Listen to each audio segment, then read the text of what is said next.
बिस्मिल्लाहिर्रहमानिर्रहीम, अस्सलाम वालेकुम रहमतुल्लाहि व बरकातुहू। अल्लाहुम्मा सल्लि अला मोहम्मद व आले मोहम्मद। रब्बि इश्रह ली सदरी वयस्सिर ली अमरी वहलुल उक़दतम मिन लिसानी यफ़क़हू क़ौली। आमीन। ख़वातीन व हज़रात, आप कुतुब ऑनलाइन और मैं हूं बिलाल कुतुब, और आज का दिन आपकी आसानी के लिए किसी इंतहाई खूबसूरत शख्सियत के साथ, सिर्फ खूबसूरत नहीं खूबसीरत भी हो, सिर्फ खूबसूरत और खूबसीरत नहीं हो, काबिल भी हो, ये कॉम्बिनेशन जो है ये हमारे आज के मेहमान में हमेशा की तरह हमेशा एक अच्छा मेहमान होता है।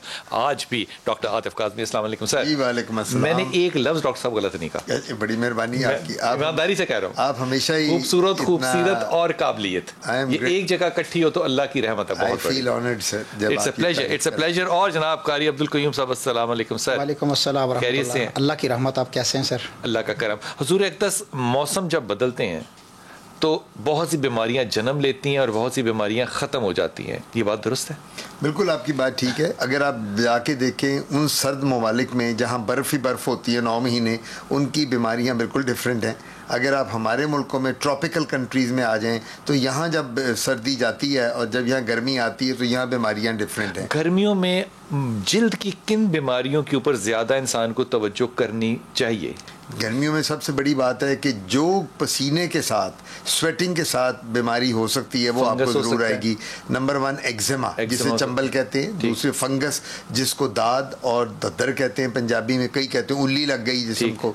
उसके बाद कील महासे छाइयाँ, क्योंकि पोर्स हमारे बंद हो जाते हैं स्वेटिंग के साथ, उसके में आ जाता है, आंखों के नीचे हल्के पड़ जाते हैं। गर्मियों में पित्त के दाने बड़े निकल जाते हैं, जिसे प्रिकली हीट कहा जाता है। क्या कहते हैं डॉक्टर साहब, पित्त क्यों होती है? पित्त जो होती है, जब हमारे स्वेट ग्लैंड्स जब ये ब्लॉक हो जाते हैं, ऑब्स्ट्रक्ट हो जाते हैं, तो वहाँ सेकेंडरी इन्फेक्शन हो जाती है। और अक्सर इन्फेक्शन होता है? जी इन्फेक्शन है। अक्सर औकात उन लोगों में देखी जाती है जिनको पसीना बहुत आता है। आपने देखा होगा कि कई दफ़ा लोग कई कंप्लेन करते हैं, डॉक्टर साहब मुझे तो नॉर्मल से ज़्यादा पसीना आता है। कुछ लोगों को खाना खाते हुए पसीना आता है और कुछ लोगों को नदामत का पसीना आता है। ऐसे ढूंढने से मिलते हैं। अब ये अल्लाह के वली कहाँ ढूंढे जो नदामत से पसीना आता है? ये हम आपकी दुआ समझ के ना इस बात को कबूल कर रहे हैं। जी। तो वो पसीने की इस तरह डिफरेंट वैराइटीज़ हैं। और उसमें फिर जब पसीना आता है, या हम लोगों ने कपड़े, प्रॉब्लम ही होती है कि गर्मियों में हम लोग कॉटन कम पहनते हैं, स्पेशली हमारी खवातीन सिल्की और पॉलिएस्टर कपड़े, ये बहुत। पित्त हो तो आमतौर पे वहाँ पे पाउडर लगाते जी, प्रिकली हीट पाउडर अवेलेबल है। उसके बाद एक लोशन है कैलामाइन लोशन, वो सदियों से चलता आ रहा है, वो सूदिंग इफेक्ट देता है। और अगर ज़्यादा पित्त हो, जिसमें पित्त के भी हम लोग उसको अपनी टर्म में कहते हैं स्किन में मिली एरिया, नॉट मलेरिया नहीं, मिली एरिया। तो मिली एरिया की आगे किस्में हैं, मिली एरिया पस्चुलोजा, मिली एरिया प्रोफंडा, मिली एरिया रोटंडा, ये डिफरेंट नाम है। तो अगर पित्त के दानों में, एक तो आम पित्त है, छोटे छोटे काले रेड दाने, एक में अगर पीप पड़नी शुरू हो जाए, पस पड़नी शुरू हो जाए, तो फिर हमें एंटीबायोटिक भी देनी होती है। जी। और कोशिश हम ये करते हैं कि उस मरीज को कहें कि भाई आप अपने आप को गर्मी, हबस और पसीने से जरा बचाएं, पंखे के नीचे रहें। जो लोग एयर कंडीशन अफोर्ड कर सकते हैं वो इसी में ज्यादा रहें। तो ये हम उनको एहतियाती 5 दफा वुजू तो करना है आपने कम अज कम, ठीक है ना? ज्यादा भी कर सकते हैं। 5 दफा गुस्ल जो है वो गर्मियों में, मतलब सख्ती से इसकी पाबंदी नहीं कर लेनी चाहिए? नबी करीम सल्लल्लाहु अलैहि वसल्लम की हदीस है, सहीह बुखारी में, अब्दुल्ला इब्न उमर रज़ी अल्लाह अन्हु रावी हैं। आप सल्लल्लाहु ने पूछा कि मुझे बताओ, एक शख्स के घर के सामने नहर बह रही हो और उसमें दिन में 5 मरतबा नहाता हो, गुस्ल करता हो, तो क्या उसके जिस्म पर कोई मैल कुचैल बाकी बचेगी? तो सहाबा ने अर्ज़ किया कि ये तो हो ही नहीं सकता कि 5 दफ़ा नहाए और वो मैल कुचैल। फरमाया इसी तरह जब इंसान वज़ू करता है और उसे पूरी डिटेल के साथ डीपली जाके वज़ू करता है, फ़अहसनल वज़ू फ़अस्बगिल वज़ू के लफ्ज़ हैं। ये नहीं कि टेम्परेरी तौर पर हमने हाथ धोए, बस पानी लगा, और अच्छी तरह मल के साफ करके और कुल्ली करनी है तो वो भी गरारे की शक्ल में डीपली लेके, रोज़े की हालत में नहीं।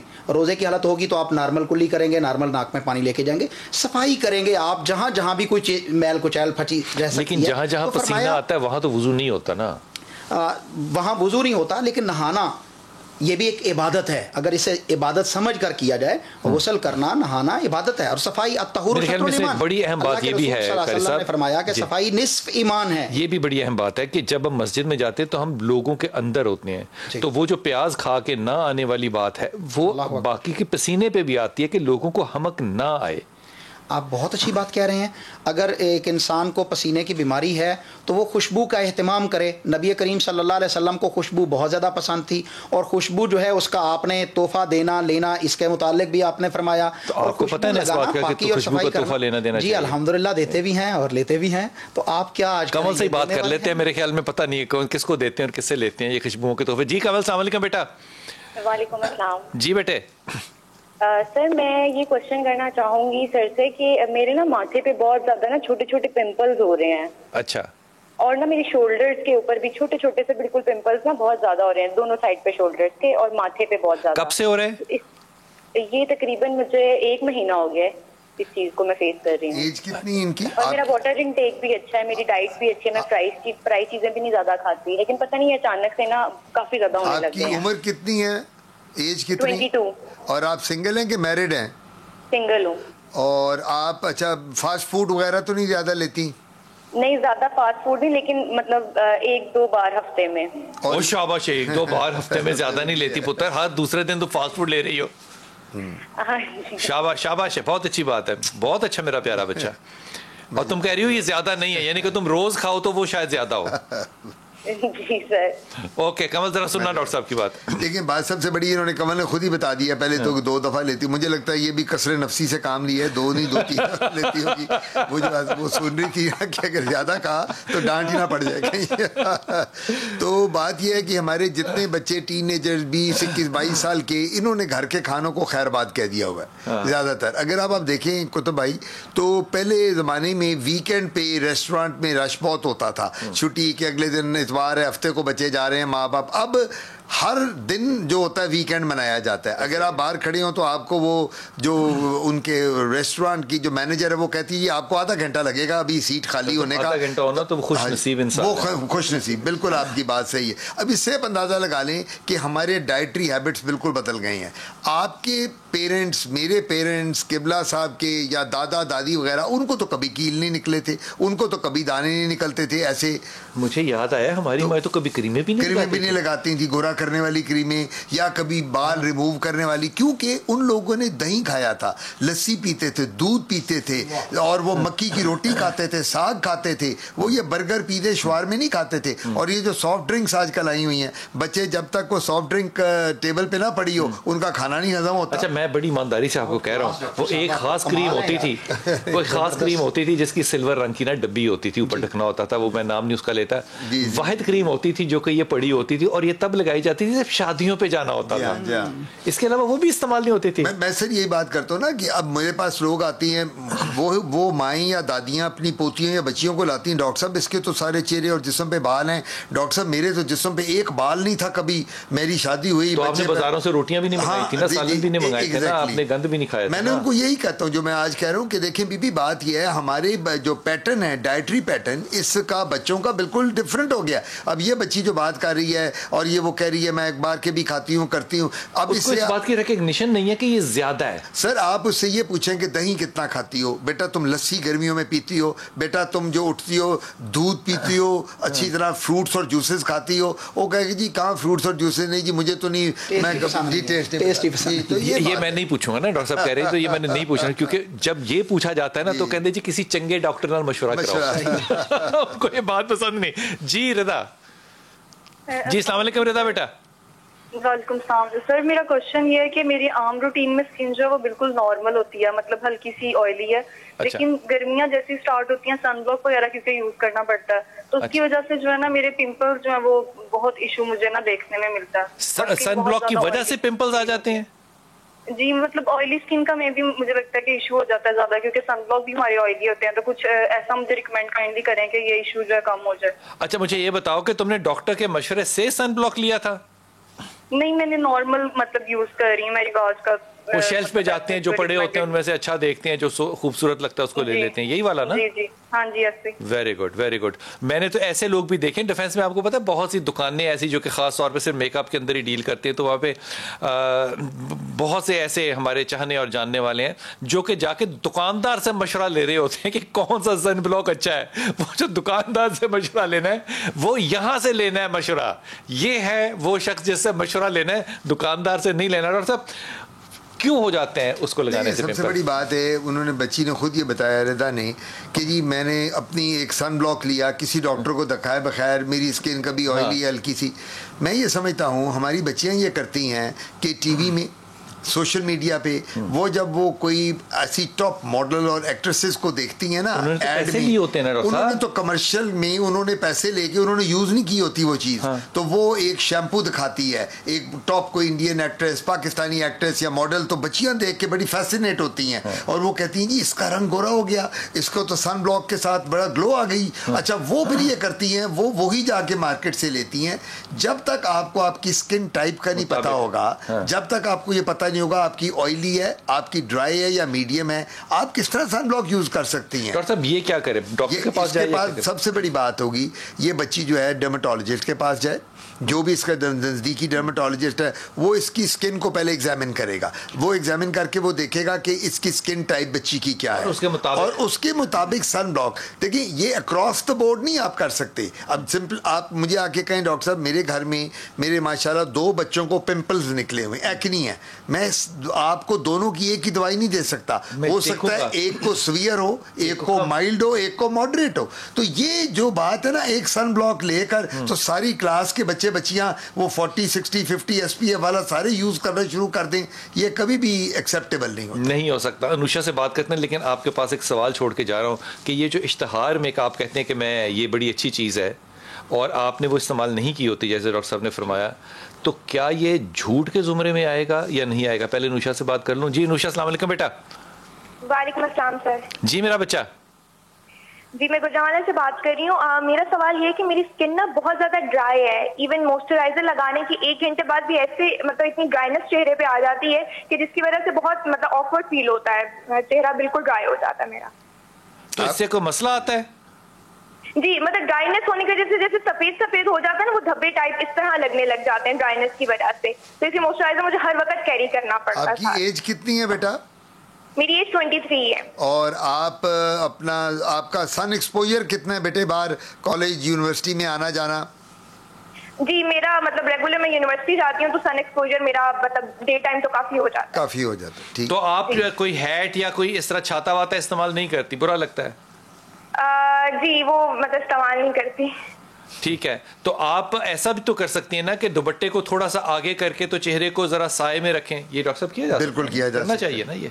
जी मास्क तो वैसे इस्तेमाल करते हैं और मतलब हेड जैसे कवर होता है, लेकिन उसके अलावा भी यानी ड्राइनेस बहुत जल्दी हो जाती है। ड्राइनेस तो देखे ना, मैं आपके हर प्रोग्राम बताता हूँ, मेरे वालिद साहब का टोटका था, अल्लाह बख्शे गुलाम शबीर साहब का, ग्लिसरीन एक्वारोज, अर्क गुलाब और ग्लिसरीन, दोनों को बराबर का मिलाएं, सबसे सस्ता इलाज है, पूरी बॉडी पे लगाएं और ड्राइनेस ठीक हो जाएगी। अब ये होती क्यों है? एक तो ये मौरूसी होती है, जेनेटिक होती है, कई दफ़ा वालिद की तरफ से बच्चों में आ गई, कई दफ़ा वालदा की तरफ से आ गई, फिर हमारे वो बच्चे बच्चियां या वो मर्द हजरात या ख़वातीन जो पानी का इस्तेमाल कम करते हैं। अब मैंने यहाँ देखा है कि मेरे पास जब पेशेंट आते हैं स्किन के, तो मैं उन्हें कहता हूँ कि भाई आप पानी के कितने गिलास पीते हो? बस डॉक्टर साहब 1 या 2 गिलास पी लिए, मैक्सिमम 3 पी लिए। वो इतना कैजुअल अप्रोच होती है और उनको ये नहीं पता होता कि जो पानी है वो सबसे इम्पॉर्टेंट इंग्रेडिएंट है हमारी बॉडी के लिए। हमारी किडनीज को अगर साफ करेगा पानी करेगा, हमारे ब्लड में जाएगा पानी जाएगा,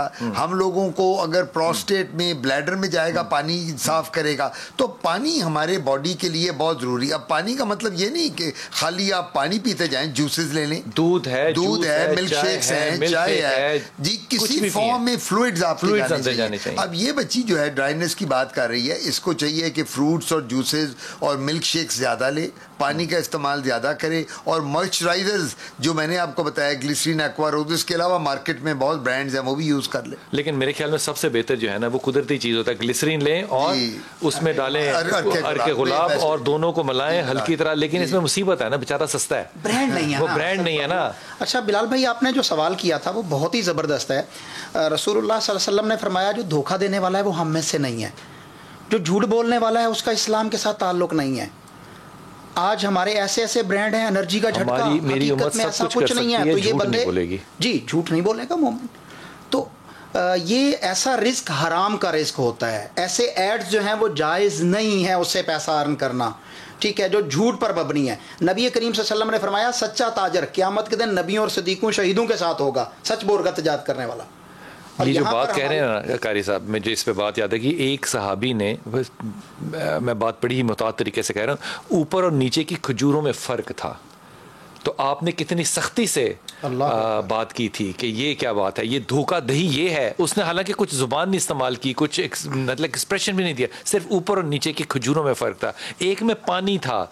आपने इस पे भी रद्द अमल किया। लेकिन आज की मार्केटिंग ऐसी है कि हम इस बात पे क्या क्या राय दे सकते हैं, अल्लाह माफ़ करे। और सब कारोबार करने वाले नमाजी परहेज़गार हैं, बिस्मिल्लाह शॉप हाजी साहब, लेकिन जो है वो मिलावट कर रहे होते हैं या हम हराम तरीके से रिस्क कमा रहे होते हैं, तो फिर बरकत नहीं रहेगी, फिर बीमारियां आएंगी। वो आप फिर बड़ी बड़ी बीमारियां। आप उसकी बात करें जिस पे लिखा होता है कि इस्लामी herbal oil, Islamic herbal oil, और नीचे गैर शरई तस्वीर होती है, वही वाला।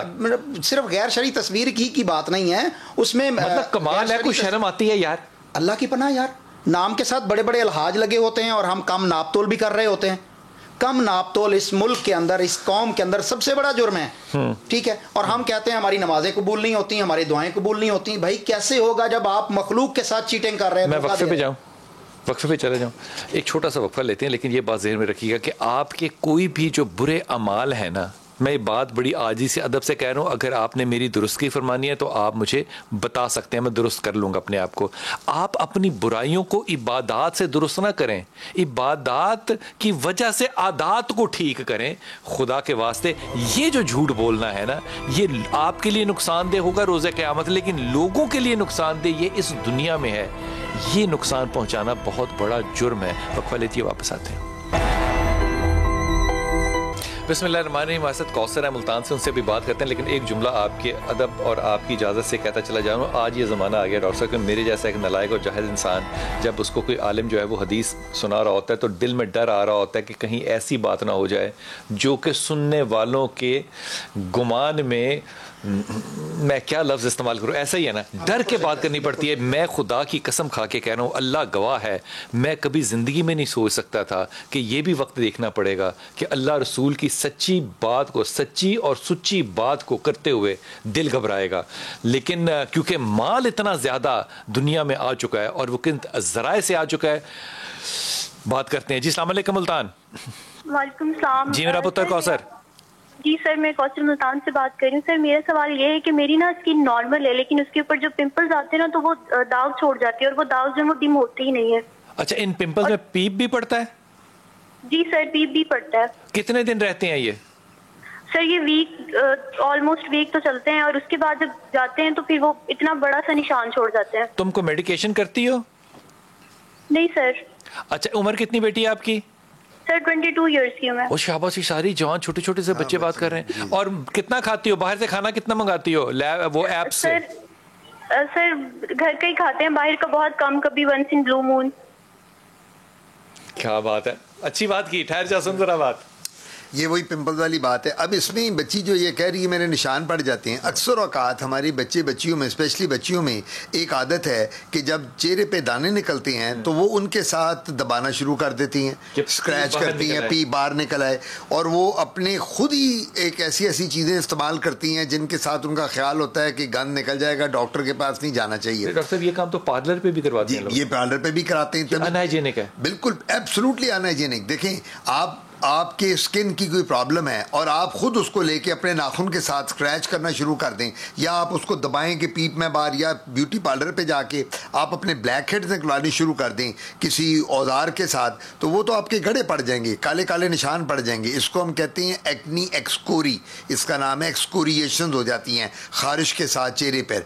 ये स्ट्रेस की भी निशानी होती है, जो एंग्जाइटी और स्ट्रेस है। मसलन आप एक बच्ची टीवी देख रही है, उसको पिंपल है, अब वो टीवी देख रही है और वो यूं करती चली जा रही है, फिर कभी यूं दबा रही है, यूं कर रही। इसका मतलब यह है कि वो टीवी जरूर देख रही है, लेकिन at the back of the mind उस बच्ची या बच्चे के स्ट्रेस है, पढ़ाई का स्ट्रेस है, कोई घरेलू स्ट्रेस है, कोई और मसला है। तो मैं ये कहूँगा इस बच्ची को स्पेशली कि आपने खुद कुछ नहीं करना, और आपने अपने हाथ के साथ, और देखिए ब्यूटी पार्लर जो है ना, उनका काम स्किन डिजीज़ को ठीक करना नहीं है। मैं इतने प्रोग्राम में कहता हूँ ब्यूटी पार्लर का काम है वो ब्राइडल मेकअप करें, वो जाके फेशियल कर लें, वो जाके आपकी मैनिक्योर पेडिक्योर कर लें। अब मेरे पास एज ए डर्मेटोलॉजिस्ट कोई आए खातून और वो कहे डॉक्टर आते मेरा ब्राइडल मेकअप कर दें, तो मेरा काम तो नहीं है ना।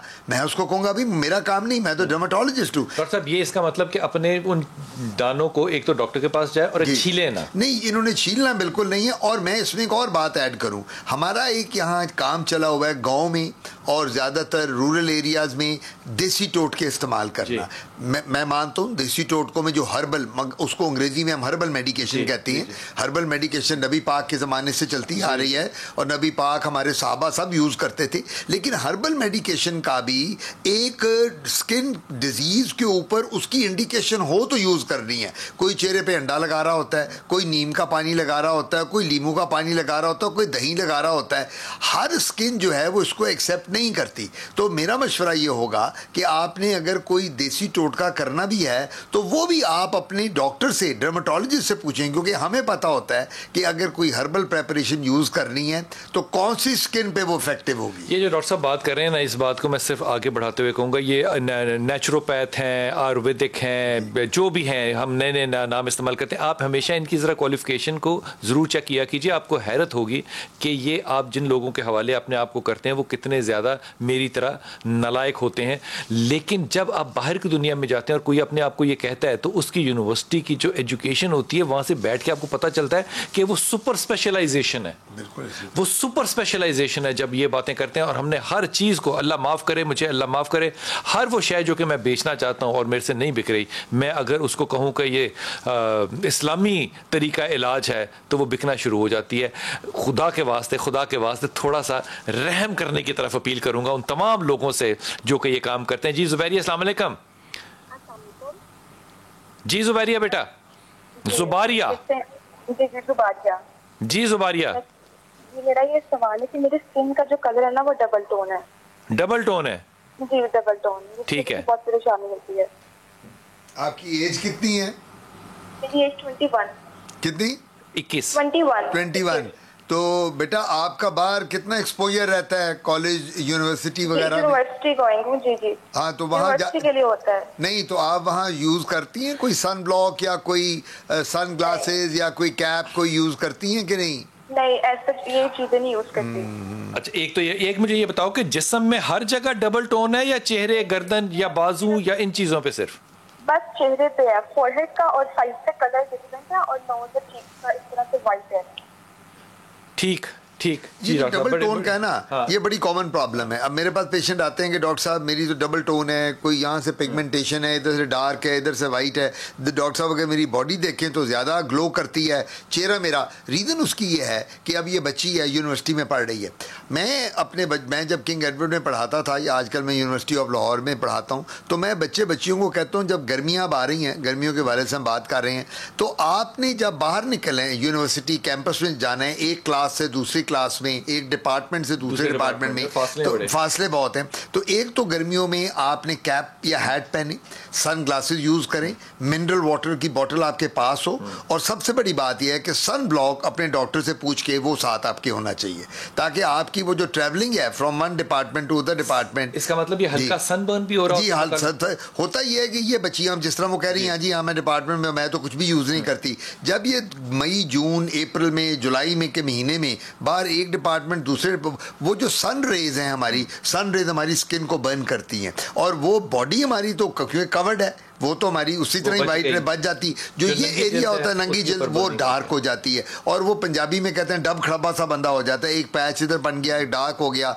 और फिर बच्चियां जिनकी शादी होने वाली होती है उनकी पेरेंट्स को बड़ा फिक्र पड़ता है कि जी बच्ची जो है उसका कंप्लेक्शन डार्क हो रहा है। जी बिल्कुल ठीक हो जाता है। ये हम खुद भी क्रीम डिस्पेंस करते हैं, डेर्मेटोलॉजिस्ट हम खुद बनाते हैं, डिस्पेंस करके देते हैं, जिससे चेहरे पे ग्लो आ जाती है। गोरा गोरा कोई नहीं कर सकते, लेकिन ग्लो आ जाती है। और ये जो बात है ना सूरज की, जी जो भी स्किन से प्रॉब्लम चल रही है, खासतौर पे फेस का, अगर अल्लाह का हुक्म मान लें तो वो बेहतरीन जो है वो है कि अगर अपने चेहरे को कवर करके निकला करें तो इन्हें वो सूरज की गर्मी और हिद्दत और तमाज़त।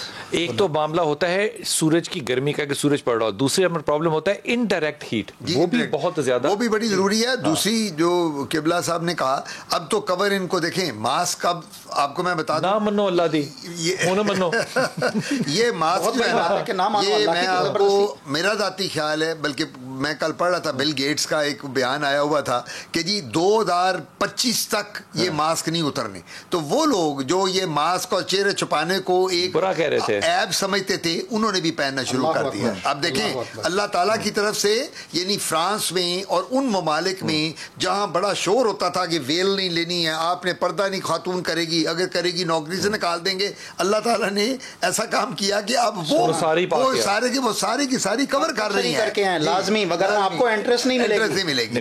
एक बात मैं और करता चलूं, ये जो गोरा करने वाली क्रीमें हैं, ये भी हमारे चेहरे को डबल टोन कर रही हैं। अब अखबार में क्या आता है, स्लोगन क्या होता है अखबारों में और मीडिया में, काले रंग को गोरा करे, गोरे नू चन वर्गा करे।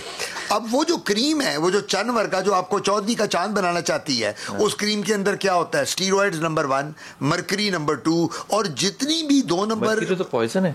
यही तो मैं आपसे बात कर रहा हूँ कुतुब भाई। अब होता है जब लड़कियां वो यूज करती हैं, उसके बाद उनको शौक होता है कि हम लोग गोरी इतनी हो जाएंगी कि क्या स्किन का कैंसर नहीं हो सकता? बिल्कुल स्किन का कैंसर, और स्टीरॉइड्स के साथ चेहरे पे बाल आ जाते हैं, मुझे दाढ़ियां आ जाती हैं खवातीन की, फिर वो हमारे पास लेजर। तो खुदारा ये जो अखबारों में और सोशल मीडिया पे ये इश्तिहार हैं गोरा करने वाले और गोरे के बाद लाल करने वाले, नीला पीला, इनको छोड़ दें। आप अपने एस्टेब्लिश डॉक्टर के पास जाएं जो डर्मेटोलॉजिस्ट है, आप गूगल पे सर्च करें, जो कोई मेडिकल कॉलेज में जहां आपके नज़दीक कोई टीचिंग इंस्टीट्यूशन है, उनसे बात करें। ये जो क्रीमें लगाती हैं ना खवातीन, ये मैं इस बच्ची के जवाब में दे रहा हूं, जो ये डबल टोन वाली, ये डबल टोन वो क्रीमें करती हैं जो हम गोरा करने वाली लगाते हैं। ये जो बात डॉक्टर साहब कर रहे हैं ना कि ये इश्तिहार अखबारों को पढ़ के, ये बड़ी अच्छी बात है, अकल की बात है, लेकिन मेरे जैसा जहले मुतलिक और इस उम्र में आके भी यकीन कीजिए, क्योंकि कोविड के अंदर आप सिर्फ अपने फेसबुक को देख रहे थे और इश्तिहार देख रहे थे, आप इन इश्तिहारों में इस तरह से फंस जाते हैं कि आप वो चीज़ जब मंगाते हैं तो आपको पता चलता है कि आपको बाकायदा, मैं उल्लू वाला लफ्ज़ नहीं इस्तेमाल करना चाहता, बेवकूफ़ तरीन चीज़ बनाया गया है। इतना मुख्तलिफ ये एक काम है जिसको कि हम एडवर्टीजमेंट कहते हैं। एहतियात कीजिए, मैं सबको नहीं कह रहा, लेकिन एहतियात कीजिए खुदा के वास्ते। जी निगार, अस्सलाम वालेकुम बेटा। वालेकुम अस्सलाम। जी मेरा चंदा, मैं सखर से बात कर रही हूँ। मेरा सवाल मेरा क्वेश्चन ये है कि मेरे फेस पे हेयर्स हैं और उसके लिए जो है ना, मैंने लेजर ट्रीटमेंट करवाया है, 18 मंथ्स हो गए, 18 सेशंस लिए हैं, पर मेरे फेस पे ऐसा कोई फर्क नहीं पड़ा। इनफैक्ट मेरे फेस पे एक्नी हो गया और मेरे जो फेस की हेयर्स हैं वो थिक हो गए हैं। अब मुझे जो है दोबारा इसको कंटिन्यू करना चाहिए कि आप मुझे इसको इधर ही स्टॉप कर देना चाहिए? इधर कॉल पे ही रहना बेटा। आपकी उम्र कितनी है? जी 22। और आपके चिन और फेस पे बाल थे? जी जी। और आपने 18 महीने 18 सेशन लिए और अब वो ज्यादा थिक हो गए? जी जी, एक्नी भी हो गया मुझे। तो ये आपने कहाँ से कराया? किसी डर्मेटोलॉजिस्ट से कराया या क्या सूरत थी? करवाए थे मैंने जो है ना, पहले डर्मेटोलॉजिस्ट से ही चेक करवाया था। उन्होंने ही मुझे रिकमेंड किया था कि आप ये करवाएं, मतलब इसको लें। नहीं, ये बात ये पूछने की है कि बेटा आपने किसी ब्यूटी सैलून या किसी नॉन डर्मेटोलॉजिस्ट से कराए हैं? डर्मेटोलॉजिस्ट ने तो रेकमेंड कर दिया कि लेज़र कराओ। आप किसके पास गई लेज़र कराने? क्या वो कोई ब्यूटी पार्लर था जहाँ से कराया? नहीं, ब्यूटी पार्लर नहीं, प्रॉपर उनका क्लिनिक था, वहीं से मैंने करवाए थे अपना लेज़र ट्रीटमेंट। ठीक, मैं जवाब दे। ओके बेटा, गौर से सुनना मेरा चंदा। 2 बातें हैं। पहली बात तो यह है कि चेहरे पे बाल थे। अब जो 18 सेशन लेज़र के हुए हैं, उसके लिए सबसे पहले मैं ये कहा करता हूँ, कोई खातून जो आती है कि उसको गायनेकोलॉजिस्ट के पास जाना चाहिए। वो पहले किसी ने ये क्यों नहीं कहा कि गायनेकोलॉजिस्ट के पास जाए? गायनेकोलॉजिस्ट के पास जाके, मेरे पास जो अगर कोई आए खातून जिसके लेज़र बाल हों सारे, तो मैं उसको कहता हूँ बीबी देखें, पहले गायनेकोलॉजिस्ट के पास जाएं, मेंस्ट्रुअल साइकिल का क्लियरेंस स्लिप लो, पॉलीसिस्टिक ओवरीज, खवातीन के अंदरूनी गायनेकोलॉजिकल प्रॉब्लम बहुत होती है जिसकी वजह से बाल आ जाते हैं। अगर आप रूट कॉज को नहीं पकड़ेंगे तो ऊपर से क्या करना है? तो आप ऊपर से, तो मैं, अब मेरे पास एक खातून आ जाए, मैं 25 सेशन भी कर दूंगा, वो ठीक नहीं होगी अगर उसकी गायनेकोलॉजिकल प्रॉब्लम चल रही है। देखे ना, लेकिन तो फायदा होगा जी, आपको पैसे मिलते रहेंगे। ये तो फिर वही हुआ ना, ये पैसे जो मिलेंगे ना किसी ना किसी तरह निकल जाएंगे। आपका ईमान जबरदस्त है। तो ये पैसे फिर कहीं ना काज़मीन है ना, ये तो पैसा फिर ऐसा निकलता है। वो मेरे वालिद अल्लाह बख्शे कहा करते थे कि बेटा जो इस तरह के पैसे कमाते हैं ना, तुम्हारा पति करोड़पति बन जाओ। एक दफा अल्लाह ना करे बीवी बच्चों में किसी को कोई बीमारी, हार्ट अटैक या कैंसर, अमेरिका ले जाओ, सारा पैसा अमेरिका ले जाएगा तुम्हारा जो तुमने इस तरह कमाया होगा। तुमने जो इस तरह का पैसा कमाया होगा, एक तुम्हारे फेरे में तुम्हारी बीवी बच्चों के चक्कर में पूरे का पूरा पैसा वो ले जाएगा। तो ये बात जो है ना, ये खुदा के वास्ते अल्लाह दुआ है कि अल्लाह ताला आपको इसका फहम दे, मुझ समेत ये समझ सकें। लेकिन ये जो मेरी बेटी अभी बात कर रही थी ना, ये जो आप बात कर रही थी ना, ये वो क्लिनिक्स हैं जो कि फैंसी किस्म की क्लिनिक्स है, कह सकते हैं बिल्कुल फैंसी क्लिनिक्स हैं। ये शोबाज हैं, ये अच्छा वीआईपी है, माहौल, वेटिंग टिकट, टिश्यू ठीक होता है, नैपकिन भी ठीक रखते हैं। लेकिन मैं ईमानदारी से कह रहा हूं, जब भी डॉक्टर को देखना हो ना, तो ये देखो कि ये कहाँ का पढ़ा हुआ है, कहाँ इसने काम किया, आउट पेशेंट इसने कितनी साल की है, अब क्या कर रहा है। अगर आउट पेशेंट वाला डॉक्टर ना होना तो मैं उसके साथ मशवरा बहुत एहतियात के साथ या शायद ना करूं। वापस आइए और यही बात की कंफर्मेशन मैं डॉक्टर काज़मी से कराता हूं। बिस्मिल्लाहिर्रहमानिर्रहीम। डॉक्टर साहब बड़ी जल्दी से बताइएगा, कॉलर इंतजार करें। ये कह देना कि मैं फलां जगह से पढ़ के आया हूँ, फलां जगह से पढ़ के आया हूँ और करा लीजिए, क्या ये बात दुरुस्त है, या ये मेरा पुराना फलसफा दुरुस्त है कि ओपीडी किया हो, प्रोफेसर लेवल का हो, उसका तजर्बा जो है वो लाहौर, कराची, गुजरांवाला, पेशावर का हो, फिर उसने पेशेंट्स की हज़ारों की तादाद देखी हो, फिर मशवरा लेते हुए इंसान मेरे ख्याल में सजता भी है। मैं इसका एग्जांपल इस तरह देता हूँ कि मैंने जब MBBS किंग एडवर्ड से पास किया तो उसके बाद मियो हॉस्पिटल में सारी ट्रेनिंग ली, तो 2 साल मियो हॉस्पिटल में रहा, स्किन में रहा, वालिद साहब तब मेरे वहाँ प्रोफेसर थे।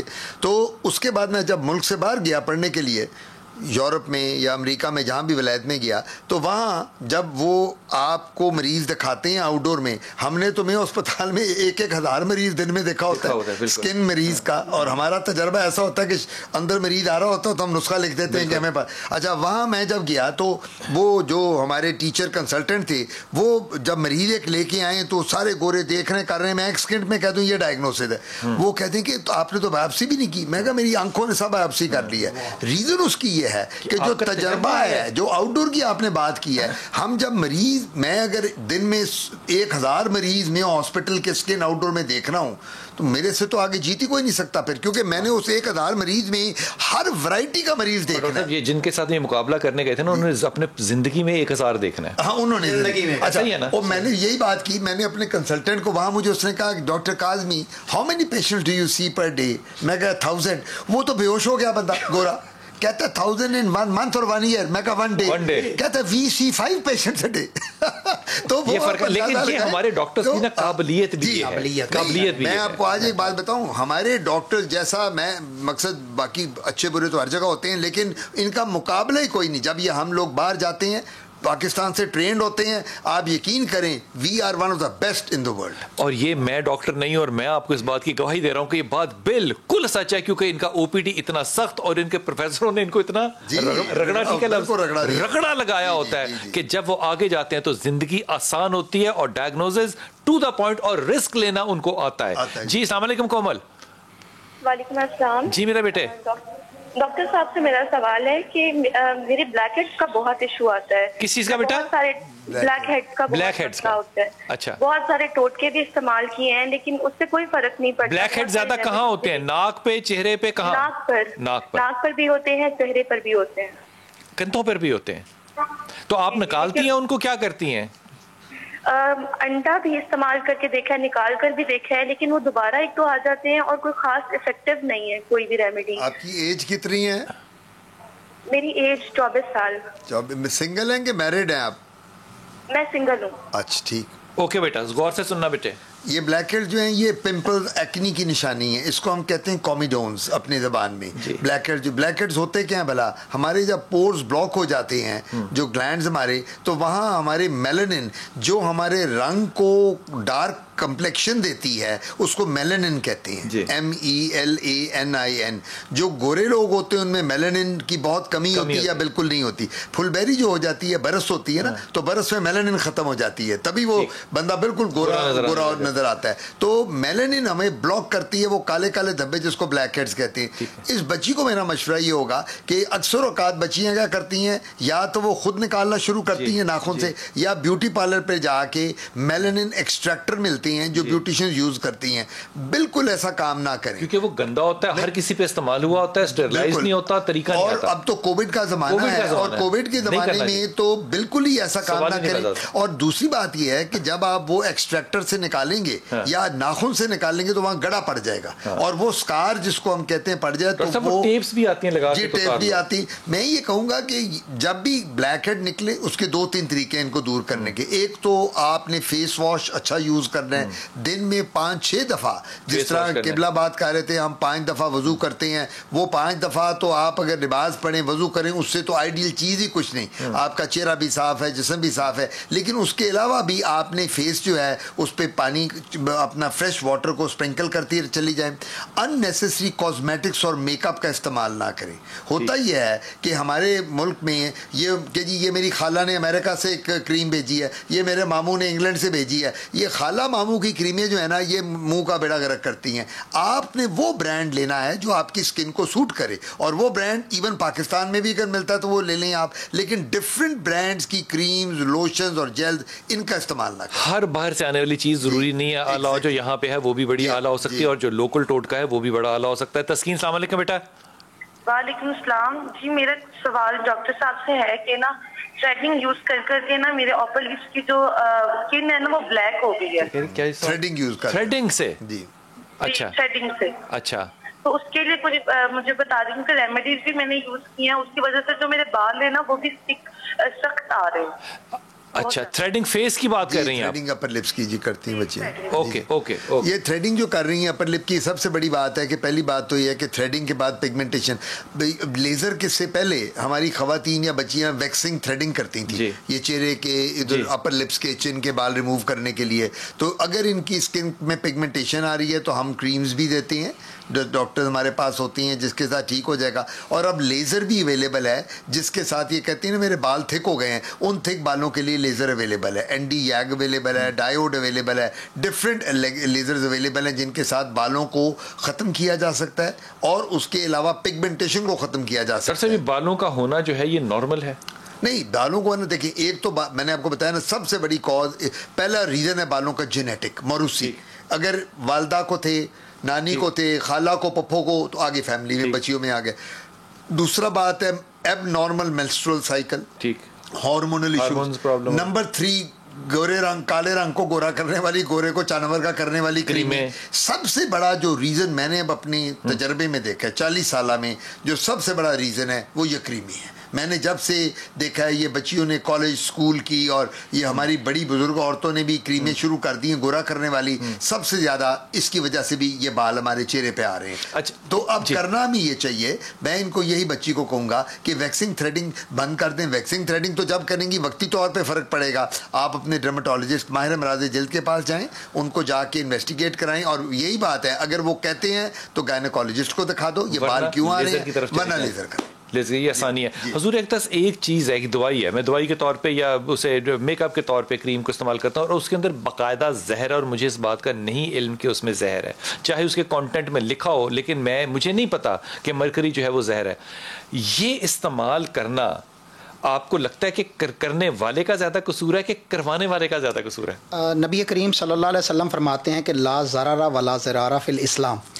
इस्लाम में ना तो खुद अपने आप को तकलीफ़ देनी है और ना दूसरे को तकलीफ़ देने का ज़रिया बनना है, सोर्स बनना है। तो ये हराम अमल है जो ऐसे इंग्रेडिएंट उसके अंदर शामिल कर दिए जाते हैं सिर्फ चंद टकों की खातर या अपने आप को अमीर करने की खातर। ज़रूरी नहीं कि हराम वही इंग्रेडिएंट्स हो जिनको हम हराम कहते हैं खाने पीने में, आपका भला वो जो ज़िंदगी के मुखालिफ हों वो भी हराम है, वो भी हराम है। उनसे पैसा कमाया हुआ उससे कभी भी आपका हज, आपकी नमाज, आपका रोज़ा, आपका सदका खैरात कबूल नहीं होगा, बल्कि आपके ऊपर जो है वो बोझ होगा। आपकी अकाउंटेबिलिटी अल्लाह ताला के यहाँ होगी। आप लोगों के साथ एहसान वाला सलूक करें, खैर खाही करें।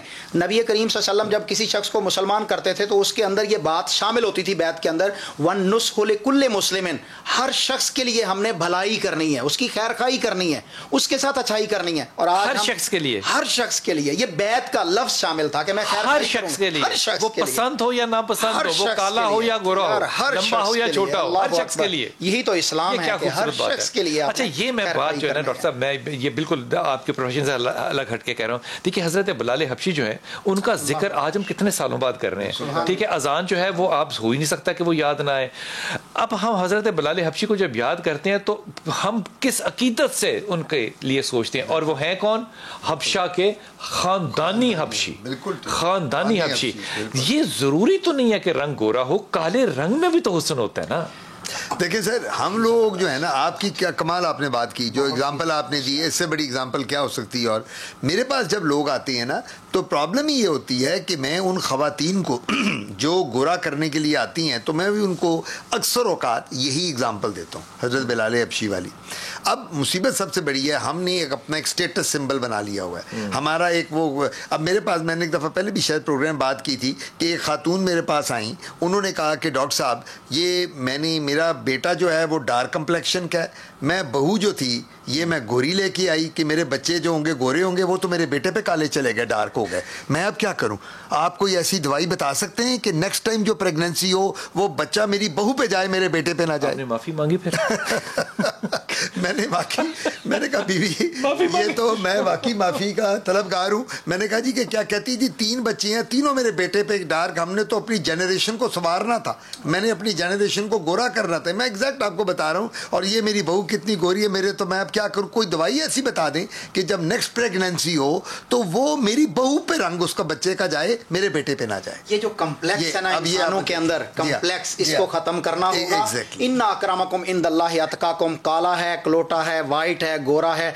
नबी करीम सल्लल्लाहु अलैहि वसल्लम ने हज्जतुल विदा के मौका पर फरमाया था कि किसी को दूसरे पर रंग और नस्ल की वजह से कोई फौकियत नहीं है। जो किया ना खुदा की कसम, ये डॉक्टर साहब ने पता नहीं किस तरह, बिलाल भाई ये एक्सेप्ट कर लेना कि मेरे खालिक ने जिस तरह मुझे पसंद किया, मुझे पैदा किया, तो ये सारी प्रॉब्लम्स खत्म। डॉक्टर साहब ने बात इतनी ना आसानी से और हंस के कर दी, खुदा की कसम सुन के गुस्सा आ गया है कि यार खुदा का वास्ता है, खुदा का वास्ता है, दुनिया तुम्हारी नाक के आगे है, नाक के पीछे सिर्फ तुम्हारी ज़ात है। ये जहन में बात रखिएगा कि जितनी भी नेमतें अल्लाह ताला ने आपको अता की हैं वो आपकी नहीं है, वो अल्लाह ताला ने आपको अता की हैं और आपके पास वो अमानत है।